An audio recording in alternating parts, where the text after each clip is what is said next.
Hello, சொல்லுங்க sir. எங்கப்பா இருக்கிற நீ?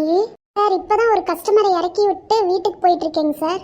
பாதி தூரம் வீட்டுக்கு போயிட்டியாப்பா? சார், இப்பதான் கிளம்புறேன். சரிப்பா, ஆர்எஸ் ரோட்ல பீஸா ஷாப் இருக்குல்ல, அங்க ஒரு கஸ்டமரை ஏத்தி கொண்டு போய் விட்டுட்டு வந்துருப்பா. சார், இப்பவே ரொம்ப லேட் ஆயிடுச்சுங்க சார். அங்க போறதுக்கு 30 மினிட்ஸ் ஆயிரும். என்னப்பா பண்றது, புக் பண்ணிருக்காங்க. கேன்சல் பண்ணோம் அப்படின்னா ரிவ்யூல தேவையில்லாதது போட்டு விட்டுருவாங்க. கொஞ்சம் பார்த்து இறக்கி விட்டுருப்பா. சரிங்க சார். காலையில இருந்து டாக்ஸி ஓட்டுறோம், நைட்டு கூட வீட்டுக்கு போக முடிய மாட்டேங்குது. என்ன இவ்வளோ இருட்டா இருக்கு, யாரையுமே காணோம். இங்க யார் புக் பண்ணா? லொகேஷன் இங்க தான் காமிக்குது. இதுக்கும் இன்னும் கொஞ்சம் முன்னாடி போய் பார்க்கலாம் யாராவது இருக்காங்களான்னு.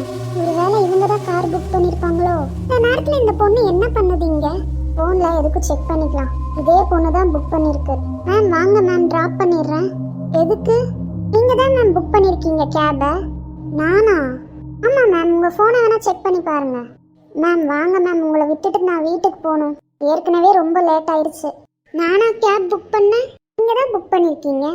நான் புக் பண்ண மாதிரி எனக்கு ஞாபகமே இல்லையே. இது என்ன லூசு மாதிரி பேசுது?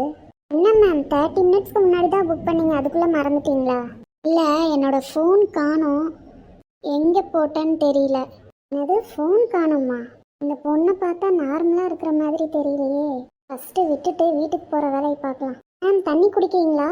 ஐயோ வேண்டாம் வேண்டாம், என் மேலே இது ஊற்றிடாதீங்க ப்ளீஸ். தண்ணி பாட்டிலை கொஞ்சம் தள்ளி வைங்க. என்னாச்சு உங்களுக்கு? ஏன் தண்ணியை பார்த்து இப்படி பயப்படுறாங்க? ஹலோ, சொல்லுங்க சார். தம்பி எதுவும் பேசாத, நான் சொல்கிறது மட்டும் காதில் வாங்கிக்கோ. சொல்லுங்க சார். இப்போதான்ப்பா நியூஸ் பேப்பரில் பார்த்தேன் அந்த பொண்ணோட ஃபோட்டோ. அந்த பொண்ணு செத்து 4 நாள் ஆகுது. உன் பக்கத்தில் தான் இருக்குதா அந்த பொண்ணு? ஆமாம் சார். சரி சரி, பயப்படுற மாதிரி காமிச்சிக்காத. எப்படியாவது சமாளிச்சிரு. உடம்பெல்லாம் நடுங்குதுப்பா நியூஸ் பேப்பர் பார்த்தவொடனே.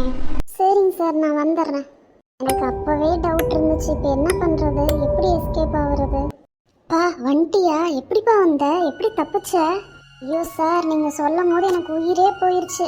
இப்படி தான் சமாளிச்சேன். கார் ஓரமாக நிறுத்திட்டு, மேம் எனக்கு ஒரு ஹெல்ப் மேம், நெஞ்சு லைட்டாக வலிக்கிற மாதிரி இருக்குது, என்னோட டேப்லெட் டிக்கியில் இருக்குது, கொஞ்சம் எடுத்து கொடுங்கன்னு சொன்னேன். டேப்லெட் எடுக்கிறதுக்கு அந்த பொண்ணு கீழே இறங்குச்சு. கார் ஃபாஸ்ட்டாக ஓட்டிட்டு வந்துட்டேன் சார். நீங்கள் சொன்னது உண்மையா சார்?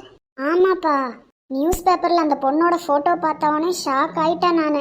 எப்படி அந்த பொண்ணு அங்கே போச்சு, எப்படி இறந்துச்சுன்னு போலீஸ்னாலே கண்டுபிடிக்க முடியலையாம்மா. எப்படியோ நீ தப்பிச்சு வந்துட்ட கடவுள் புண்ணியத்தில். நீங்கள் மட்டும் எனக்கு ஃபோன் பண்ணி சொல்லாமல் இருந்திருந்தா அவ்வளோதான் சார். நான்